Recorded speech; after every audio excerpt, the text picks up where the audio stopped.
அனைவருக்கும் அற்புதமான காலை வணக்கம். உங்களின் ஒருவன் பி சுரேஷ்குமார். தினம் ஒரு திருக்குறள். இன்றைய திருக்குறள் அதிகாரம் கடவுள் வாழ்த்து. ஆங்கிலத்துல த பிரைஸ் ஆஃப் காட்னு சொல்லுவாங்க. குறள்: தனக்குவமை இல்லாதான் தாழ் சேர்ந்தார் கல்லால் மனக்கவலை மாற்றல் அரிது. குறள் எண் 7. குறளின் விளக்கம்: நிகர் அற்றவனின் நிழல் அடைந்தால் இன்றி மனக்கவலை மாறுவது இயலாது என்கிறார். அழகா சொல்லியிருக்காரு பாருங்க.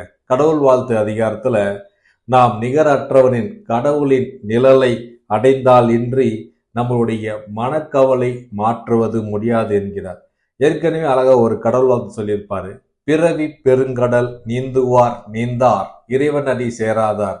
பிறவி என்கிற பெருங்கடலை கடப்பதற்கு இறைவனை நாம் தொழ வேண்டும் என்கிறார். ஆகையால் இக்குறள் மூலம் நாம் தெரிந்து கொள்வது, நம்மளுடைய மனக்கவலை போக்குவதற்கு நாம் கடவுளின் திருவடிகளை சரணடைய வேண்டும் என்கிறார். மீண்டும் திருக்குறள்: தனக்குவமை இல்லாதான் தாழ் சேர்ந்தார் கல்லார் மனக்கவலை மாற்றல் அரிது. திருக்குறள் கற்போம், வாழ்வில் உயர்வோம். நன்றி, வணக்கம்.